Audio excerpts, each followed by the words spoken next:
Si vous aimez le mystère, le paranormal, et que vous souhaitez en savoir plus sur les recherches en cours, eh bien restez avec nous sur Fréquence Évasion et découvrons ensemble en compagnie de scientifiques et de témoins les phénomènes que l'on dit surnaturels. Patience, c'est dans une poignée de minutes sur Fréquence Évasion. Fréquence Évasion. Fréquence Évasion. Dans quelques instants, la clé du mystère. Nous serons en compagnie de Claire Thomas, médium. Nous parlerons de médiumnité, bien entendu, de voyance, de radiesthésie, d'hypnose et de bien d'autres choses. À tout de suite sur Fréquence Évasion. Réactualisez régulièrement toutes vos applications iPhone et Android sur les sites de Fréquence Évasion Radio et Monte Carlo Azur. fréquenceévasion.com, fréquenceévasion2.com et montecarloazur.com. Fréquence Évasion. Fréquence Évasion. Claire Thomas, bonjour et merci d'être avec nous. Bonjour.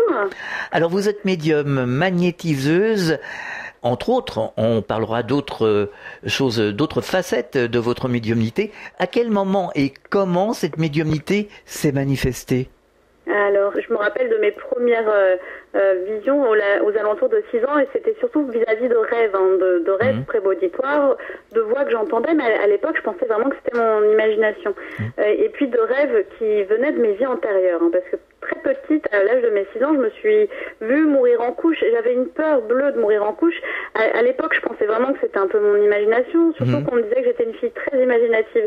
Mais quand même, il y avait des choses qui étaient assez troublantes. Je me rappelle très bien, à l'école primaire, je devais être en CP ou CE1, j'étais avec une copine qui s'appelait Sarah, et je voyais un ange en face de moi sur un arbre, et Sarah ne le voyait pas, et pour moi ça me paraissait très logique, et pourtant pour le commun des mortels, pas vraiment. Alors c'était pas vraiment facile d'en parler, puisque bien évidemment quand on est jeune, souvent en fait les enfants on leur donne pas assez de crédit, alors que il faut ne pas oublier qu'un enfant, jusqu'à ses 6 et 8 ans, il est plutôt connecté avec son âme, donc il est plus enclin à voir certaines choses. Je dirais pas que tout est toujours vrai, bien entendu, il y a des enfants qui ont aussi de l'imagination, mais il faut quand même porter de l'attention à ce qu'ils disent, parce qu'en fait, ils sont connectés à leur partie limbique. Il faut savoir que dans notre cerveau, on a 3 parties, la partie que l'on appelle reptilienne, la partie limbique et la partie néocortex, qui est justement celle de notre logique et de notre raisonnement.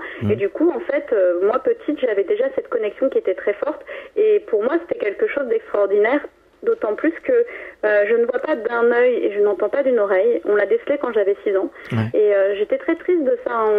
J'ai bien sûr subi des opérations pour mon œil, pour mon oreille. On pouvait rien y faire puisque c'était mon nerf optique qui ne fonctionne pas. Et les anges m'avaient dit, mais c'est pas grave Claire, tu sais, tu n'entendras pas d'une oreille et tu ne verras pas d'un œil, mais tu verras d'un autre œil et tu n'entendras pas d'une oreille et tu entendras d'une autre oreille. Voilà. Et donc, ça vous semblait tout à fait normal d'entendre ou de voir, d'avoir ces perceptions à cet âge-là ? Pour moi, c'était logique. Après, c'est vrai que je m'apercevais que bien que les autres personnes ne les voyaient pas, donc je me dis, tiens, c'est bizarre, pourquoi moi ça fonctionne, pourquoi les autres ça ne fonctionne Bien sûr. Je pense que mon prénom et mon nom de famille ne sont pas venus pour rien. Thomas, c'est comme Saint Thomas, on a toujours besoin de voir pour y croire, et c'est vrai que au fur et à mesure de mon avancée, j'ai toujours essayé de tester pour voir vraiment pour aller jusqu'au bout du bout. J'ai été assez loin, en fait je m'en suis aperçue après, et je n'ai pas regretté, c'était des expériences, mais c'est vrai que j'avais toujours besoin d'aller plus loin pour croire, alors que je le savais au fond, je n'avais pas peur, mais c'était ce sentiment de toucher du palpable. Alors justement, comme beaucoup de médiums qui viennent nous faire partager leur expérience, vous dites que vous avez des flashs, donc des visions. Comment se manifestent concrètement ces visions, ces flashs ? Quand vous avez des visions, vous voyez par exemple des personnages devant vous, vous voyez des lueurs, qu'est-ce que vous voyez ? Qu'est-ce que vous percevez ? Alors il y a plusieurs choses qu'il faut que je précise. En tant que voyante et médium, ce sont un peu deux choses différentes. C'est vrai que j'ai les deux capacités, tout le monde ne les a pas forcément. Il y a parfois des personnes qui sont juste médiums, d'autres qui sont juste voyants. La plupart quand même ont ces deux capacités, mais ce sont deux facettes différentes. Pour moi, la voyance, c'est quand on se connecte à la personne d'âme à âme. C'est-à-dire que on a dans notre corps physique un corps qui nous permet d'avoir des sensations, mais après il y a d'autres couches qui font partie de notre âme, qu'on appelle les corps subtils. Moi, quand je me connecte à une personne, je me connecte par rapport à son corps éthérique, son corps émotionnel et mental, et du coup je me mets à la fréquence, parce que n'oublions pas que notre âme est une fréquence, et du coup quand je me connecte à cette personne, je me connecte à son âme. Donc tout de suite j'ai des informations qui apparaissent sous forme d'images, de petites vidéos. C'est-à-dire que quand les flashs à ce moment-là arrivent, je suis dans une petite atmosphère, un peu dans un autre endroit. Moi, j'appelle mon endroit noir, mais c'est comme si j'étais dans le ventre d'une maman ou dans l'espace. C'est un endroit extrêmement neutre. Et là, toutes les informations commencent à arriver. Alors que lorsque j'utilise la médiumnité, où là, j'envoie le médium, c'est ça veut dire moyen de communication. Hein.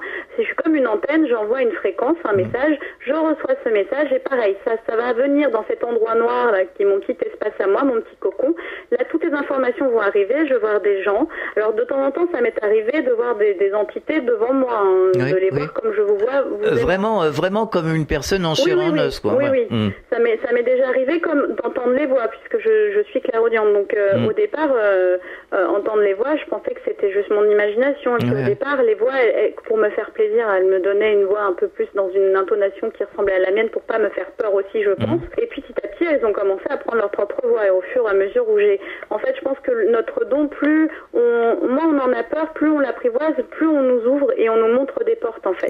Et du coup, après, j'entendais les voix parfaitement, les voix des décédés, les voix de mes guides qui sont leurs propres voix, et puis des images, soit des petits flashs, c'est-à-dire comme si vous imaginez que vous êtes dans vos pensées, et là, vous avez des images d'une photo, une vidéo d'une autre personne. Quand je suis dans les vies antérieures, je vois, comme dans un petit film, la petite vidéo, le fil conducteur de la vie de la personne. Donc voilà, ça prend plusieurs formes. Alors vous parliez de fréquences à l'instant. Alors c'est très intéressant parce que j'ai fait des émissions avec par exemple Jacqueline Bousquet, qui était une scientifique, qui nous expliquait que nous étions tous en vibration avec une fréquence, que nous étions tous des ondes finalement quelque part, et que chaque individu a sa fréquence qui lui est propre. Exactement. Eh bien, elle a mis le doigt sur ce que mes guides m'ont montré, sur ce que je pense réellement. Parce qu'en fait, moi, quand je me connecte à une personne, je vais me connecter à une fréquence. Par exemple, je vais vous expliquer. Je vais vous donner un exemple un peu plus compliqué, mais que tout le monde peut comprendre. Souvent, on m'a posé cette question, Claire, comment fais-tu pour te connecter, par exemple, avec une personne qui est décédée, mais qui s'est réincarnée? Et là, je lui ai expliqué les choses très simplement. Notre date de naissance est un identifiant. Cet identifiant qui nous permet de savoir notre passé, notre présent et notre futur. Vous allez donner votre date de naissance en astrologie karmique, vous pouvez voir vos vies antérieures. En astrologie, vous pouvez voir aussi votre présent et aussi votre futur. De même qu'avec votre date de naissance, vous pouvez aller voir un numérologue et lui demander ma numérologie karmique, ma numérologie d'aujourd'hui, ma numérologie de demain. De même qu'avec moi, quand on vient me consulter, on me donne une date de naissance et puis je peux voir son passé, son présent et son futur. Donc la date de naissance est une vibration. En fait, elle a une vibration. Et du coup, quand je me connecte avec, par exemple, on va donner un exemple, Louis XIV qui est décédé mais qui s'est réincarné, et bien en fait, dans nos corps subtils dont j'ai parlé tout à l'heure, on a les corps inférieurs qui sont le corps éthérique, corps émotionnel, corps mental. Ensuite, on a le corps astral, puis nous avons les corps qu'on appelle les corps supérieurs qui sont les corps en fait karmiques ou causales, supramental, bouddhique ou christique, et ensuite divin. Donc moi, ce qui m'intéresse, c'est le corps karmique, parce que je m'y connecte énormément, parce que c'est là où je retrouve le plus d'informations. Et du coup, ce Louis XIV, imaginons il s'est réincarné dans une bonne femme qui habite aux États-Unis. Moi, je demande avec sa date de naissance une connexion avec Louis XIV. Louis XIV, eh bien, va savoir, va avoir cette information-là parce qu'en fait, il s'est réincarné dans le corps de cette femme, mais il y a sa trace, son code barre, son identifiant dans ce qu'on appelle son corps karmique. Donc, il y a un dossier qui s'appelle le dossier 39. Ça fait pas partie des dossiers akashiques? Oui, c'est ça, c'est les annales akashiques. Les annales akashiques. Notre corps physique, dans nos corps subtils et dans notre âme, dans ce qu'on appelle le corps karmique, on retrouve justement toutes ces annales et tous ces codes et ces identifiants. Donc en fait, tout est une question de fréquence, parce que notre date de naissance a une certaine fréquence. Et je dirais même plus, il y a des âmes qui ont la même, ce qu'on appelle les familles d'âmes, c'est parce qu'elles sonnent à la même fréquence. Ah oui. Il y a des âmes qui ont la même fréquence. Et comment c'est possible ça? Parce que si on a la même fréquence, on n'a plus... En fait, je vais vous expliquer. On a do, ré, mi, fa, sol, la, si, do. Les notes ont une fréquence et les couleurs. On va prendre les couleurs parce que c'est encore plus explicite. Les couleurs ont une certaine fréquence. Vous savez, dans le rouge, il y a différentes tonalités de rouge. Chacune leur propre fréquence. Et bien, quand je vois une famille d'âmes, je parle surtout de couleurs, parce qu'elles peuvent appartenir à une famille d'âmes qui ont une fréquence qui est la même fréquence que le mauve. Mais dans ce mauve, il y a un mauve qui va être un peu plus prononcé, et etc. Donc en fait, on retrouve chacun a sa propre fréquence qui est spécifique, mais elle est dans une même tonalité. Finalement, c'est une sous-fréquence. Une sous-fréquence, exactement. Voilà. En fait, ça fait penser un peu à la radio, à la bande FM, aux grandes ondes et aux ondes moyennes. Exactement, mais vous savez, moi j'ai commencé avant d'être médium, j'ai travaillé dans le milieu de la radio parce que j'adorais la radio. Et puis c'est un média et médium ont la même à la même racine qui est un moyen de transmettre. Moyen de communiquer. Et c'est un média assez rapide qui donne l'information instantanément. Exactement. Et qui se connecte à une vibration et on n'a pas besoin dans la voix, on n'a pas besoin de mentir. La voix donne plein d'informations. C'est très rapide. On se débarrasse du superflu dans la radio. Alors c'est vrai que c'est une bonne comparaison de comparer les bandes de fréquences. Alors je parlais de la FM, des grandes ondes, des ondes moyennes. Parce que ce que vous me disiez, par exemple, une fréquence correspond à une bande de fréquences, et c'est vrai que, par exemple, sur la FM, de 88 à 108, il y a une multitude de fréquences. Moi, j'explique souvent ça aux auditeurs qui me posent des questions, parce qu'on nous pose beaucoup de questions sur ce genre de choses. Je compare toujours à la radio, on n'a rien inventé, puisqu'on l'a découverte, finalement.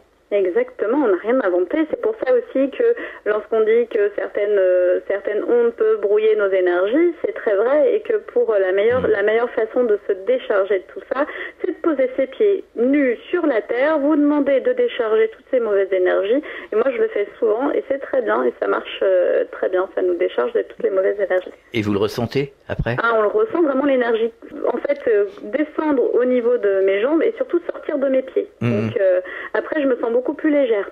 Alors, vous pratiquez également la radiesthésie. Oui. Est-ce que vous pouvez nous expliquer ? Alors, en fait, depuis toute petite, je m'intéressais beaucoup aux pendules. Je crois que j'ai eu mon premier pendule aux alentours de 12-13 ans. Pareil, c'est une améthyste parce que j'adore l'améthyste. Elle est très proche de ma couleur et de ma fréquence aussi.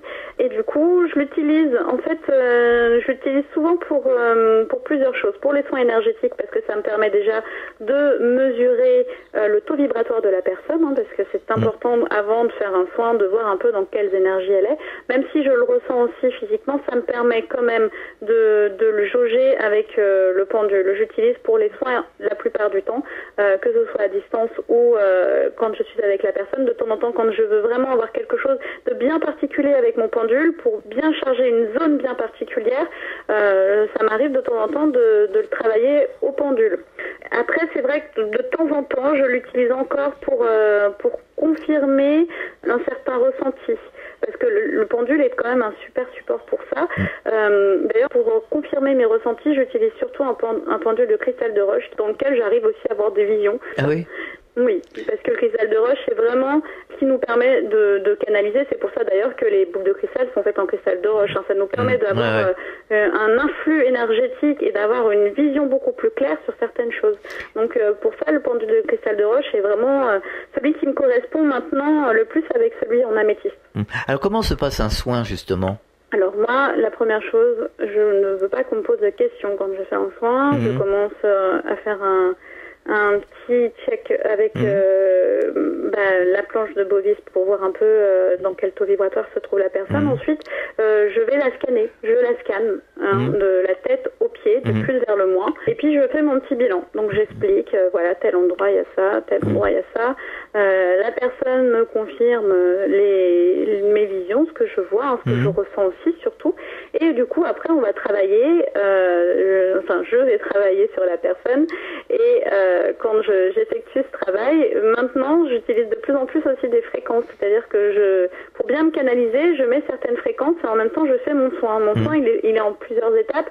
La première étape, en fait, c'est comme, imaginez que vous avez un mur où il y a un trou. La première étape, c'est que je vais enlever les saletés qu'il peut y avoir sur un point bien précis ou sur plusieurs points. Donc je vais commencer à enlever les mauvaises énergies sur le point que je trouve assez sensible. Ensuite, ce que je vais faire, c'est que je vais remettre de l'énergie. Hein, on enlève, donc ensuite on remet de l'énergie comme sur un mur quand on enlève les saletés. Ensuite, on va commencer à repeindre. Et puis ensuite, je vais harmoniser, c'est-à-dire que je vais travailler sur tous les différents points du corps, parce qu'il faut imaginer quand même que notre flux énergétique, il est semblable à nos artères, à nos veines et à nos vénules. Hein. Il a plusieurs, il y a bien sûr les chakras, hein, je travaille dessus aussi, mais ce qu'on appelle les chakras primaires, les secondaires et les tertiaires. Mais moi, ce qui m'importe aussi, c'est que c'est bien de travailler sur une zone qui ne va pas bien. C'est bien ensuite de corriger, hein, de retravailler sur ce soin. Mais si on n'harmonise pas derrière, c'est un peu dommage. Moi, je préfère harmoniser toujours. Tout à fait. À la fin, pour que la personne se sente vraiment dans l'équilibre. On marque une pause, on revient dans quelques instants.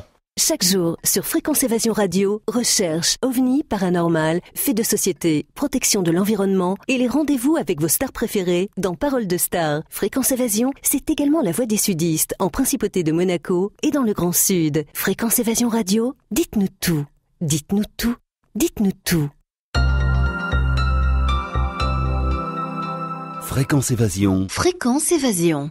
Nous sommes de retour sur Fréquence Évasion. Nous sommes toujours en compagnie de Claire Thomas, médium.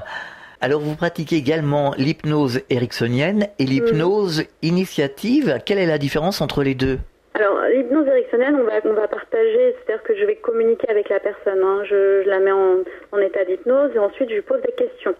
Hein, donc là, la personne, elle est aussi un peu actrice, elle est moins passive. Dans l'hypnose méditative, la personne est beaucoup plus passive puisque c'est moi qui vais l'amener vers son cheminement. C'est moi qui vais l'amener vers les travaux à faire avec différentes images que je vais lui proposer, différents décors. Et en même temps, ça va travailler sur son corps physique, mais sur ses autres corps, hein, corps émotionnel et corps mental, sur son âme et sur son esprit. En fait, moi, ce que j'ai remarqué, c'est que lorsque l'on est malade, on a tendance à traiter juste le corps en disant bêtement, le corps c'est le problème. Non, mais c'est aussi l'esprit et c'est bien évidemment l'âme. Donc, ce que je conseille aux gens, c'est de travailler sur ces 3 points quand on est malade. Comme ça, on guérit beaucoup plus facilement, beaucoup plus rapidement. Et c'est très vrai, hein. Je pense que les 3 sont hyper liés et qu'on ne peut pas les négliger. Donc, dans l'hypnose méditative, on travaille sur le corps, sur l'esprit et sur l'âme à travers certaines images dans lesquelles je les amenais, hein, certains décors, certaines configurations. Je cherchais le terme, mais c'est comme ça que je le formulerai. D'accord. Alors vous parliez tout à l'heure des corps, on a énuméré à peu près tous les corps que nous avons. Oui. Mais alors, un auditeur m'avait posé la question suivante un jour, que devient l'âme sans tous ces corps ? Alors, bonne question. Déjà, je vais expliquer plusieurs choses. Lorsque l'on meurt, on perd certains corps. Le corps physique, déjà. Le corps inférieur n'existe plus. Notre corps physique, bien évidemment, éthérique, ne sert plus. Le corps éthérique qui permettait de transférer de l'énergie à ce corps physique n'existe plus. Le corps émotionnel et mental qui nourrissait ce corps physique n'existe plus non plus. Donc ces corps-là, ils n'existent plus. Ils se renouvelleront à la prochaine incarnation. Les autres corps, par contre, partent faire leur cheminement. Et du coup, il s'ensuit un cycle de réincarnation. À un moment, est-ce que nos corps n'existent plus ? Je pense que toute la partie qui est de la partie astrale à la partie divine n'existent. En fait, elles ne font qu'exister. Elles ne meurent pas. Elles sont éternelles. Parce qu'en fait, pour moi, notre âme, elle s'est créée au même moment que le Big Bang, puisqu'en fait, notre âme est énergie, et que du coup, elle est infinie. Hein. Pour moi, elle est infinie. Et au moment où on a fini notre chemin karmique, hein, donc on a fini nos cycles de karma, le samsara, et qu'on a atteint le moksha, on passe à une autre étape. On devient peut-être guide, on devient peut-être autre chose. Hein. Je n'ai pas encore toutes les informations, mais en tout cas, on passe à une autre étape. Donc, on garde quand même une trame de ce que l'on a vécu, puisque ça fait partie aussi de notre apprentissage. Je rappelle qu'on vient sur Terre pour se nettoyer. Hein. Bouddha nous disait, bon les amis, vous êtes sur Terre, il faut nettoyer tous vos corps subtils, tous vos chakras pour que vous soyez nickel, pour passer à l'étape suivante. Et du coup, en fait, l'étape suivante, c'est aussi de garder en mémoire ce que l'on a vécu pour pouvoir justement avancer et évoluer. Mais imaginez, c'est comme si on ouvre une porte, on a fait tout un chemin, on a fait toute une maison, et hop, on ouvre une porte et on va sur une autre maison. Et du coup, on va aller d'étape en étape. Mais du coup, notre âme, elle est immortelle, donc on perd pas vraiment tous ses corps. Voilà. Alors, ici, on fait souvent des émissions sur les expériences aux frontières de la mort, les NDE, et nous recevons souvent Nicole Dron, qui est très très connue en France, qui me disait quand elle était passée de l'autre côté, elle disait je prenais conscience que j'existerais toujours et que j'avais toujours existé, ce qui sous-entend, si elle a toujours existé, si on existe toujours, qu'on n'a pas été créé quelque part. D'un côté, on n'a pas été créé. On a toujours existé. Ce qu'il faut comprendre, c'est que, et c'est là où ça devient un peu plus complexe, mais le temps n'existe pas réellement. En fait, tout est en train de se faire en même, mais même en même temps n'est pas bon, mais voilà, tout est en train, tout est, voilà, je dirais ça comme ça. Du coup, en fait, la création de l'univers, elle est, et nous sommes, et du coup, en fait, nous existons et nous continuerons d'exister. Notre âme ne fait qu'évoluer, en fait. Voilà. Est-ce que justement, on ne crée pas de nouveaux concepts, on n'est pas dans une évolution éternelle et perpétuelle? Ah ben si, on est dans une évolution éternelle et perpétuelle. Après, quand on aura compris certains concepts, on va changer. Aujourd'hui, sur notre plan de conscience, on est gauche-droite, haut bas. Malheureusement, on est plutôt assez blanc-noir.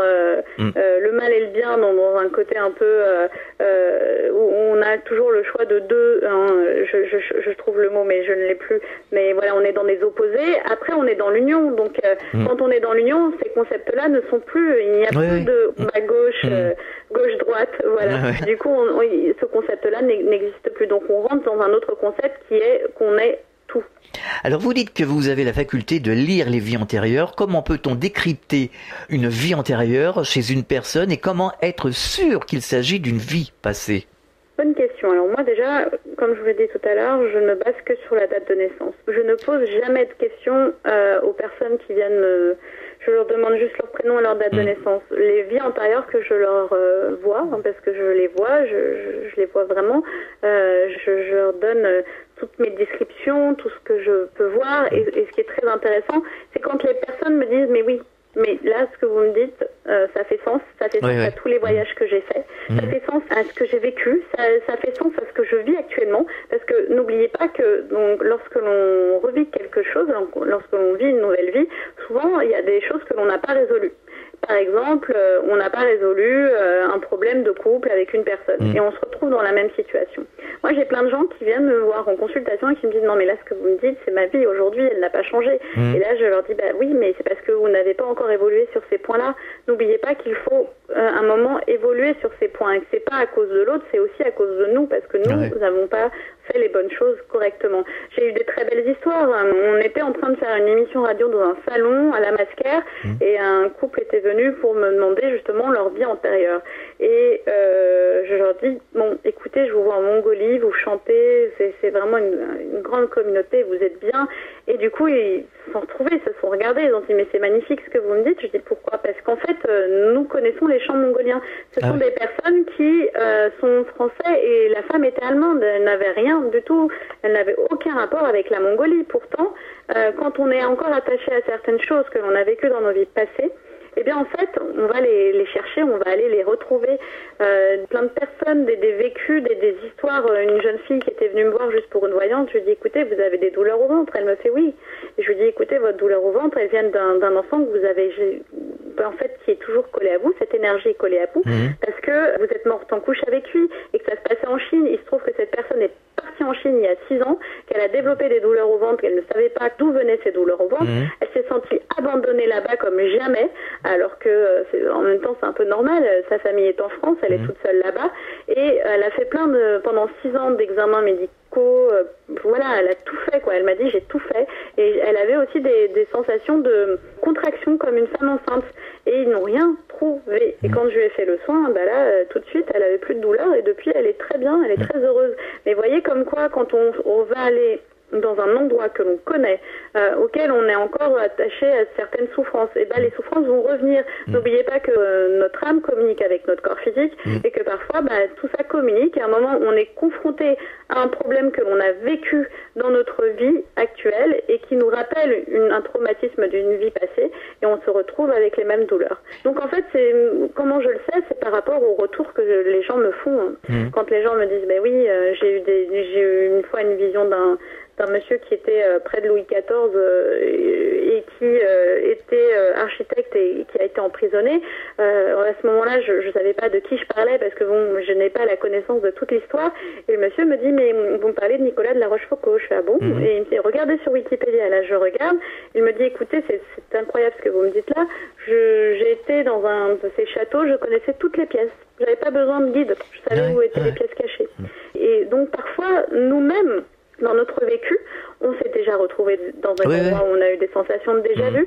Et donc, du coup, c'est vraiment le retour des gens qui me permettent de me dire que, bon, bah voilà, les visions que j'ai eues, elles ne sont pas juste simple imagination. Et de même que pour mon vécu à moi, avec mes visions que j'ai eues de mes vies antérieures. Est-ce que vous avez rencontré des gens qui se souviennent de leur vie antérieure? Ça arrive, ça? Oui. Je vais vous raconter une histoire très intéressante. C'est un médium que j'avais rencontré, qui était magnétiseur lui aussi d'ailleurs. J'avais rencontré pour un soin énergétique et puis je l'avais déjà vu à la télé et tout. Ce monsieur avait 56 ans, j'avais la vingtaine. Le soin se fait, voilà, nickel. On se retrouve en bas et puis il me fait... bon, on fait la bise ou on serre la main? Alors moi je lui dis, non, on serre la main, et puis je lui dis au revoir, et puis une semaine plus tard, je devais le revoir, et puis on boit un café ensemble, et pendant la semaine où on s'est quitté, j'ai rêvé de lui. J'ai rêvé roux, les yeux bleus, il était chef d'un village, j'étais sa femme, j'étais blonde, j'avais 2 enfants, bref, il part au combat avec son cheval et il meurt. Je le retrouve et là il me dit, je lui pose la question, écoute Pierre, est-ce que tu connais tes vies antérieures? Et là il me dit, donc j'étais chef d'un village en Irlande, j'étais roux, j'avais les yeux bleus, et puis il commence à me raconter ce que j'ai vu, et puis il me dit, tu sais Claire, hein, je te connaissais déjà.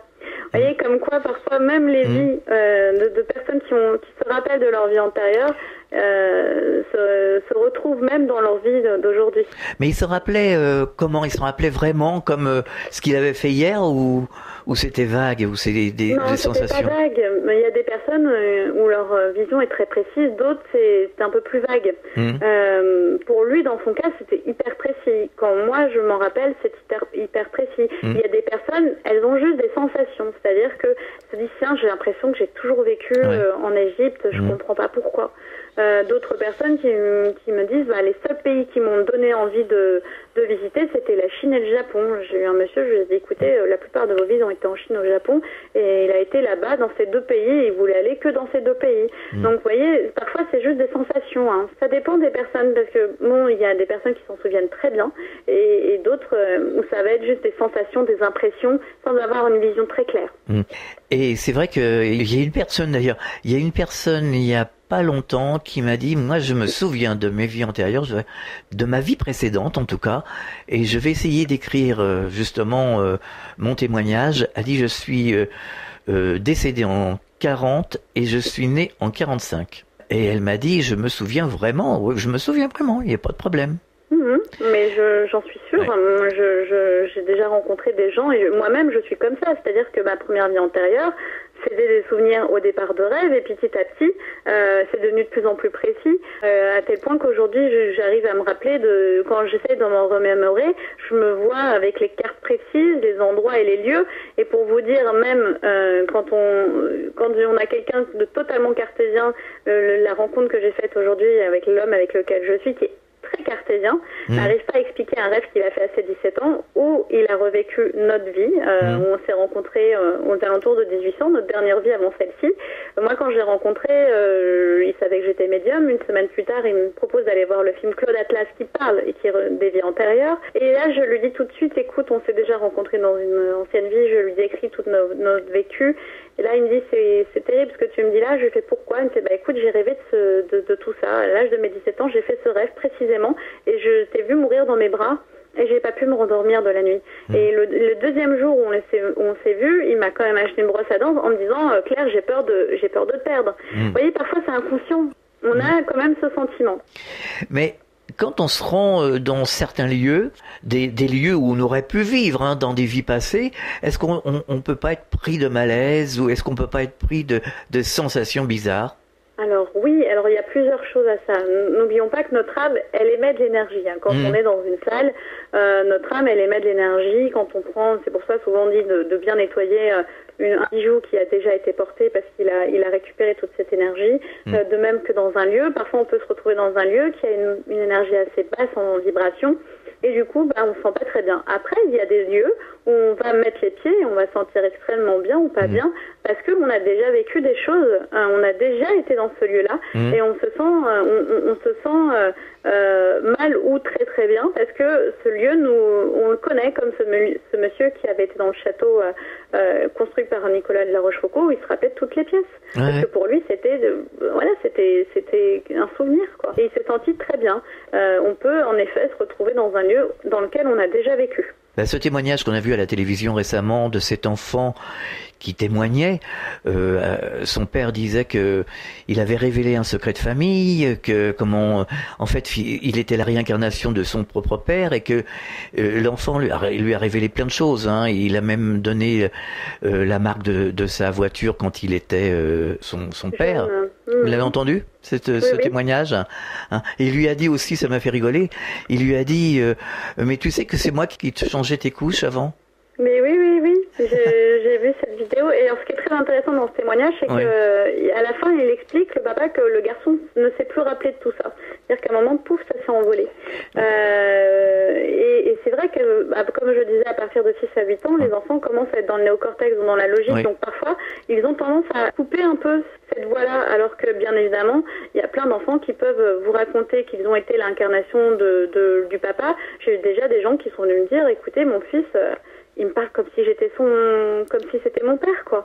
Bah oui, mais votre fils, c'est la réincarnation de votre papa. Ah bon? Mais oui, c'est possible, hein. N'oublions pas que dans la réincarnation, on a le karma familial aussi, on a le karma individuel, familial et collectif. Donc forcément, il arrive de temps en temps que certaines personnes se réincarnent dans la même famille. On peut revenir très rapidement pour faire quelque chose. Finalement. Oui, parce que j'avais déjà entendu une fois un monsieur qui me disait oui, il y a une règle comme quoi on met 75 ans. Non, attendez. Il n'y a pas de règle. Hein. La règle n'existe pas, le temps n'existe pas, donc on ne revient pas au bout de 75 ans. Non, il y a toutes les possibilités. Hein. Bien sûr. Voilà, bien sûr, ça va de soi. Hein, on peut mettre 300 ans, on peut revenir demain, comme tout dépend de ce que l'on veut faire. Exactement. On marque une pause, on revient dans quelques instants. Réactualisez régulièrement toutes vos applications iPhone et Android sur les sites de Fréquence Évasion Radio et Monte Carlo Azur, fréquenceévasion.com, fréquenceévasion2.com et montecarloazur.com. Fréquence Évasion. Fréquence Évasion. Nous sommes de retour sur Fréquence Évasion pour la dernière partie de la clé du mystère. Nous sommes toujours en compagnie de Claire Thomas, médium. Qu'est-ce qu'on pourrait dire d'autre sur la réincarnation? C'est vrai que vous avez dû avoir des expériences assez pertinentes. Oui, il y a eu plein d'expériences assez incroyables sur mes vies antérieures. Déjà, ma rencontre avec mon conjoint, c'est une expérience juste extraordinaire. Il y a des belles expériences et d'autres expériences un petit peu plus traumatisantes. Alors, il y a une expérience dont je voudrais raconter parce qu'il y a deux débats dans les vies antérieures. Il y a le débat qui dit, et c'est un peu le chemin des Garkessis, qui dit de toute façon quand on évolue dans notre chemin karmique, on passe du minéral végétal, animal, humain. Bon, pour Edgar Cayce, c'est comme ça, c'est établi. Chez les bouddhistes, on dit qu'attention, lorsque l'on se réincarne, on peut être minéral végétal, humain, puis repartir animal, il n'y a pas de règle. Moi, je pense vraiment qu'il n'y a pas de règle. Je vais vous raconter, une fois, je me suis vue dans un rêve être un petit chien en Angleterre. Je me voyais très bien, un petit chien avec les poils un peu longs, et puis c'est vrai que depuis toute petite, je me gratte l'oreille comme un chien. Je ne sais pas pourquoi, en fait, je ne le savais pas pourquoi, mais je le suis après pourquoi. Du coup, quand j'ai fait ce rêve, je me suis dit, tiens, c'est bizarre, je me voyais en Angleterre, je me voyais vraiment caressée par cette dame qui joue au poker dans la cour, je me voyais toujours à hauteur de chien, donc j'ai eu des visions à hauteur de chien. Quand je me suis réveillée, je me suis dit, bon, je vais regarder quelle race de chien c'est. Et là, je m'aperçois que c'est le King Charles, et en fait, c'est le roi Charles VII, de mémoire, qui avait appelé ce chien comme ça.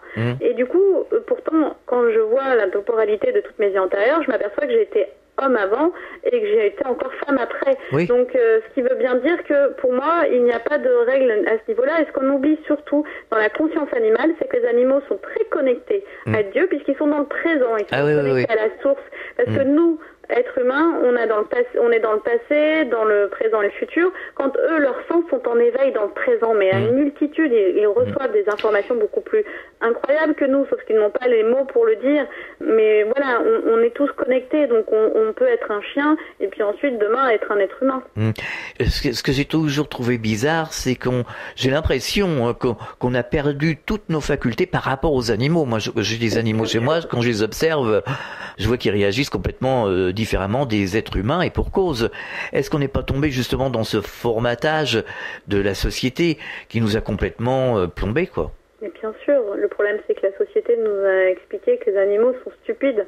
Oui. Qu'ils ne peuvent pas progresser, qu'ils n'ont limite pas d'âme pour... il n'y a pas longtemps encore, on disait que les animaux n'avaient pas d'âme. Oui, on disait que les femmes n'avaient pas d'âme. Bien sûr, alors qu'en fait c'est bien le contraire. Les animaux ont une âme et ont un souvenir, ont un vécu. Il y a de plus en plus de personnes qui communiquent avec leurs animaux. Il y a Laila Delmonte d'ailleurs qui fait ça et elle le fait très bien. Et ça, c'est bien la preuve que les animaux sont connectés avec nous, qu'ils ont beaucoup de choses à raconter, beaucoup de choses à nous apprendre. Il faut vraiment en lien et les respecter. Je pense que le problème en fait de notre société, c'est qu'aujourd'hui on ne respecte plus déjà notre prochain et la planète. Moi parfois je le dis souvent, mais c'est vrai, j'aimerais qu'il y ait une invasion d'extraterrestres qui viennent pour faire comprendre à tous les gens qu'on doit pour défendre cette terre et qu'on est tous terriens, et que cette terre elle a besoin d'être protégée et qu'il faut en prendre soin, et du coup il faut respecter tout être vivant. Je pense que la religion animiste elle avait toutes les bases et qu'elle nous avait indiqué que voilà, la seule phrase de la religion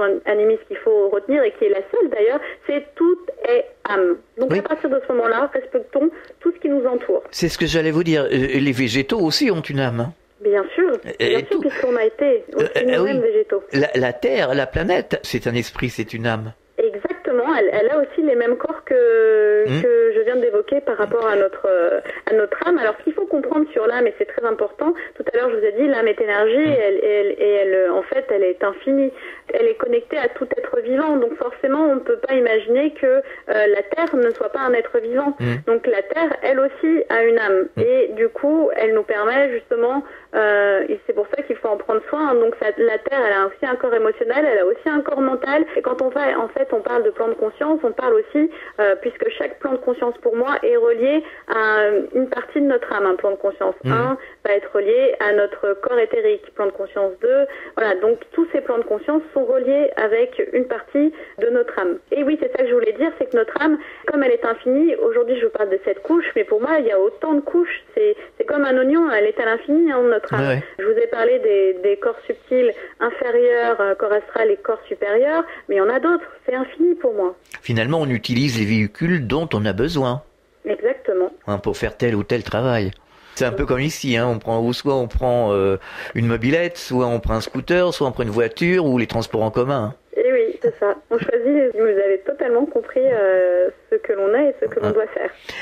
Alors justement, est-ce que vous avez eu des informations sur la réincarnation ou sur d'autres choses par l'intermédiaire d'un guide spirituel ? Oui, souvent on me pose la question de est-ce qu'on évolue dans notre plan de conscience ? Alors, je vais répondre à cette information par rapport au karma. Comme je vous l'ai dit, là je vous apprends rien, on est tous venus sur Terre pour se nettoyer. Donc, en ce moment, on évolue tous. On évolue tous, on a de plus en plus conscience de tout ce qui se passe. Et du coup, en fait, on prend conscience aussi bien au niveau scientifique qu'humain. Donc, à partir du moment où la science va rejoindre ce qu'on appelle la physique quantique, va rejoindre tout ce que les écrits bouddhistes nous ont donné, on va s'apercevoir qu'on va évoluer. Et donc, dans cette évolution-là, nous sommes en plan de conscience 4 pour moi, mais on doit vraiment évoluer jusqu'à temps d'atteindre en fait ce que l'on appelle tout à l'heure le samsara, le moksha, pour finir ces cycles. Donc là, on est vraiment à un passage très important et aussi un peu douloureux. Parce que vous savez, quand on ne vit pas de choses douloureuses, on ne peut pas évoluer ou avancer. Quelqu'un qui est toujours heureux dès le départ ne pourra pas voir les difficultés et les malheurs. Il y a des personnes qui me disent, mais attendez, Claire, vous dites qu'une personne, elle a vécu des douleurs, mais c'est déjà lui donner de la douleur. Non, parce qu'elle se l'est déjà inculquée, cette douleur-là. Elle se l'est déjà formatée dans sa vie antérieure et dans ses vies antérieures et dans sa vie actuelle. Donc on est tous en train de prendre conscience. Donc il y a forcément une évolution, mais elle va aussi passer par des moments un petit peu difficiles et douloureux pour qu'on puisse apprendre à avoir conscience de qui l'on est. Parce qu'aujourd'hui, en fait, notre objectif sur Terre, c'est de prendre conscience. Voilà ce que l'on dit. Donc ce moment un peu douloureux et difficile, pour moi, il est situé aux alentours de 2020-2025, dans cette tranche-là, où ça va être très très violent et très très dur pour l'homme, de façon générale. Bah là, c'est très violent en ce moment. Mais bien sûr, ça l'est déjà, mais ce n'est que le début. On dit que en 2025, ça sera la fin, justement, de tous ces problèmes. Ouais. C'est pour ça que je dis 2020-2025, c'est vraiment le passage un peu où il va y avoir cette zone de turbulence très très douloureuse. Oui. Et on dit, alors est-ce que on vous a donné des informations sur justement l'élévation de fréquence de la planète qui changerait, on changerait de dimension visiblement, on serait déjà en train de changer. On est en train de changer, bien évidemment. Et du coup, en fait, il y a beaucoup d'âmes en ce moment qui ont fait une... tout à l'heure, on parlait de karma et du coup des vies antérieures, mais il faut savoir que je vous parlais de familles d'âmes. Ces familles d'âmes, elles viennent d'une partie, d'une source bien précise. Chaque famille a ses sources, on va dire. Toutes ces sources viennent de l'univers. N'oubliez pas que, je vous l'ai dit, on a été créé au même moment que le Big Bang, que la naissance de l'univers. Donc on a retrouvé de l'ADN forcément dans des astéroïdes, puisque c'est notre ADN, elle vient d'une astéroïde qui est tombée sur cette Terre. Certaines familles d'âmes ont une partie, on va dire, un peu plus angélique, d'anges qui s'incarnent en fait. Mais quand elles s'incarnent, elles ont aussi leur partie humaine. Leur but, quand on évolue, c'est justement d'enlever cette partie humaine et d'être vraiment dans l'incarnation totale des anges. Il y en a énormément sur Terre. Certains ne savent même pas encore qu'ils ont cette possibilité-là et que cette incarnation leur permet justement de délivrer des messages. Le but, c'est qu'il y ait de plus en plus de personnes qui vont délivrer dans le monde ces messages, de dire qu'il faut respecter, qu'il faut être dans la paix, qu'il faut savoir ne pas être dans le jugement, parce qu'en fait, là, la société telle qu'elle est nous inculque énormément de jugements, ces jugements sur les émotions. Et du coup, certaines personnes vont vraiment avoir un combat entre leur partie humaine et leur partie ange incarné. Et le but étant d'atteindre en fait cette partie d'ange incarné, d'ange qui doit en fait justement nous permettre d'enlever notre partie humaine et cet ego et tout ce qui nous bloque aujourd'hui pour pouvoir délivrer ce message et aider les autres. Et de prendre, en fait, c'est un peu un effet boule de neige. Donc, il y a en ce moment même des personnes qui s'incarnent de plus en plus avec une partie angélique et justement qui doit prendre, leur chemin de vie, c'est d'apprendre à n'être qu'un ange, en fait. Ben justement, aujourd'hui, dans ce bousculement, c'est vraiment une société décadente. On peut dire que il n'y a pas grand-chose sans être négatif. Tout le monde nous le dit. Il n'y a pas grand-chose qui va bien. C'est le chaos.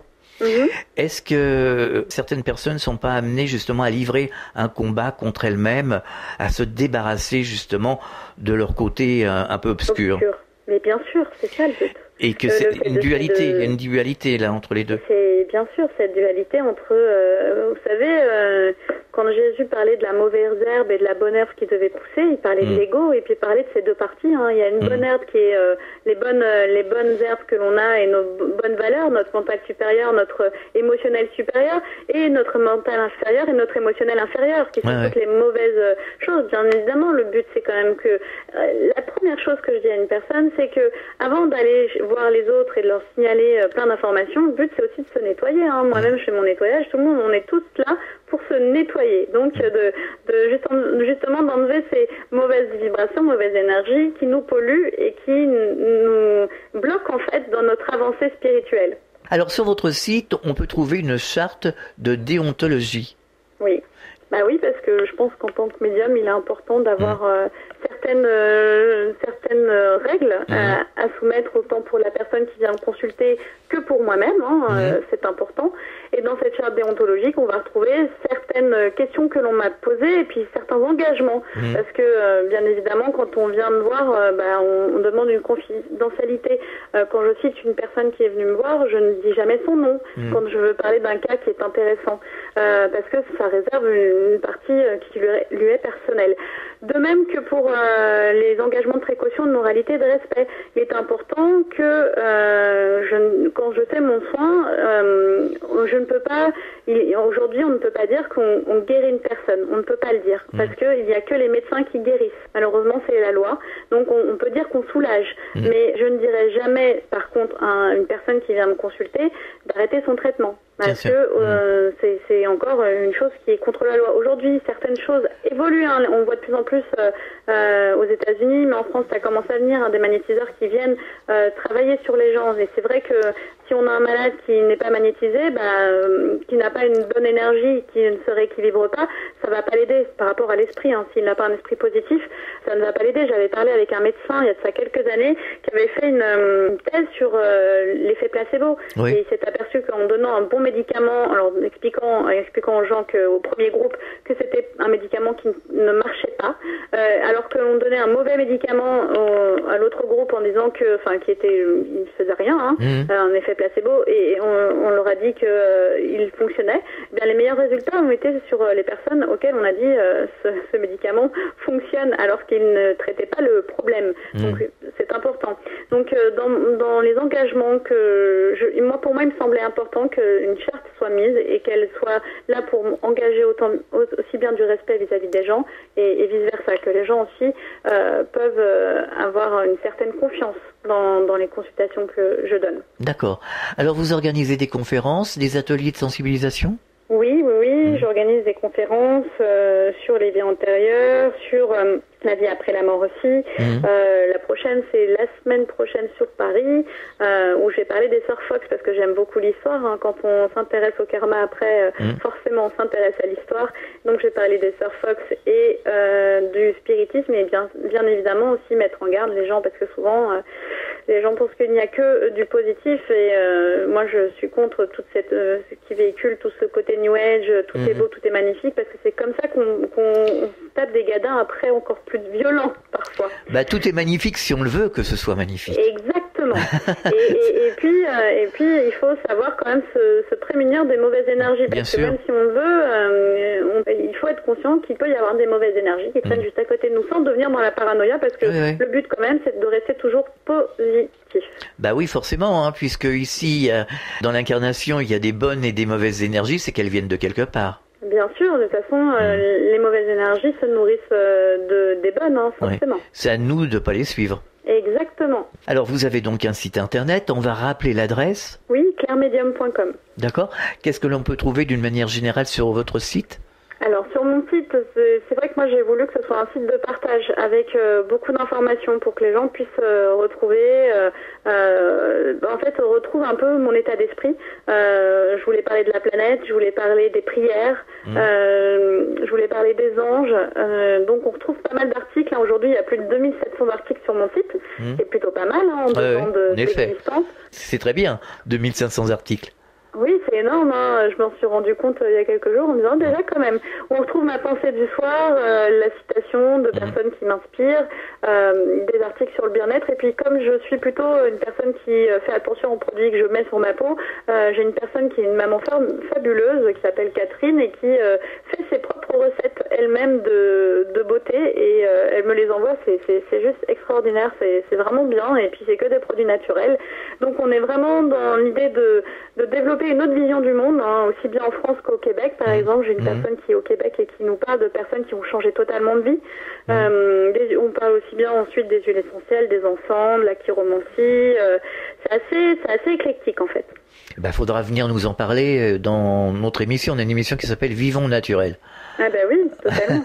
Ça sera l'objet d'un autre rendez-vous.